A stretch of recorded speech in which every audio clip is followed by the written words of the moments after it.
Hey, what's going on, guys? It's Edwin Baptista here, another coffee talk. Just wanted to stop by, say hello. Hope you guys are having a good weekend. Today we're going to be talking about a little bit about where the market is, your credit, and as far as the market goes, I know things are slowing down in certain areas, but this is probably opening up the doors for people that are been looking for a while, and for those people that are backing away. Now gives the opportunity for people to go in and make some offers and possibly maybe a little bit of a discount.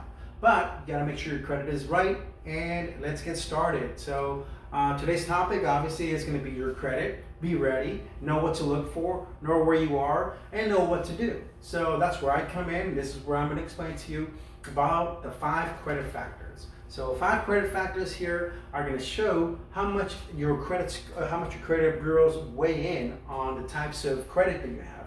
So we're going to go ahead and get started with number 1, which is going to be your payment history.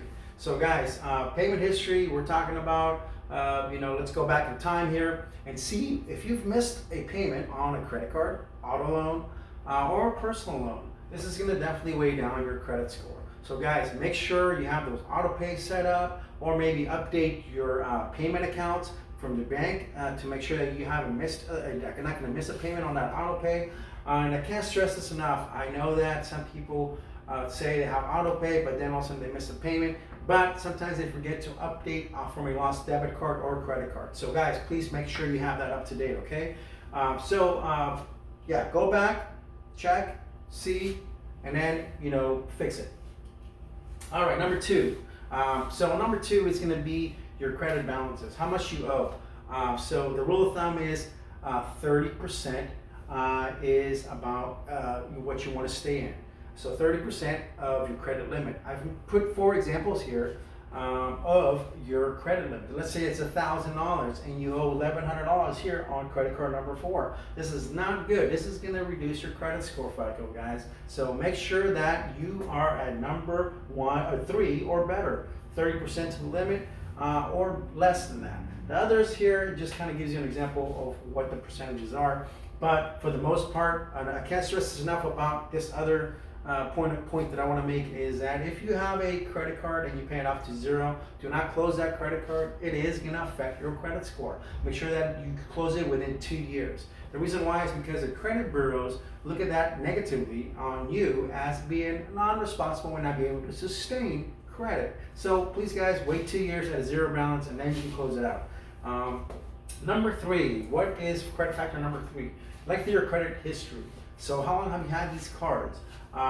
Being responsible and paying on time is key. This is what they look for. This is the credit bureau saying, oh, we trust this person, we're going to give them a higher credit score. And at the end of the day, if you don't have availability to credit cards, auto loans, and can't qualify and need to start somewhere, I would suggest probably getting into a secure credit card. A secure credit card, you can go to your local bank and you can probably ask to apply for one of those. You are using your own money to deposit into that credit secure account, but at least now you're going to be paying, charging against your own money to show responsibility that you can pay that on time. So guys, just keep food for thought. 6 to 12 months. This is not a foot race. This is a marathon. So make sure that you give yourself about 6 to 12 months to show once you have these accounts set up that you're going to start seeing your credit build up. So good to know about that, and always limit to what you can handle. Never go outside of your means,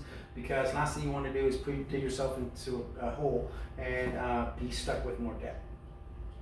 And item number 4, factor number 4 here is we're talking about new credit accounts. So these new credit accounts, can lower your credit score. It weighs about 10% of your credit.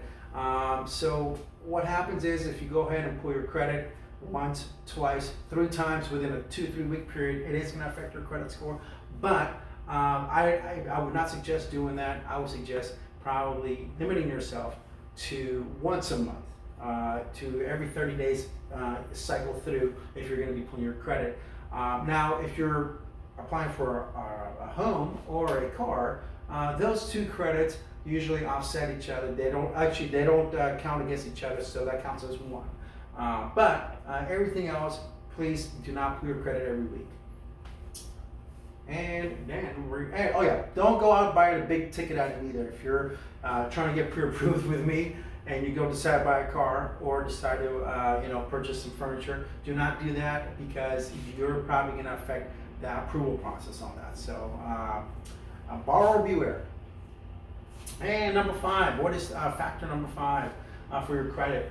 This one's weighted about 10% on your credit score, but it's about getting a new auto loan, getting a new credit cards. These things are going to boost up your credit score, guys. So with the on-time payments, with the type of credit you have, the amount of trade lines you have, 3 is usually a good rule of thumb. That this will help stabilize and bring up your credit score and keep a good, healthy credit score, guys.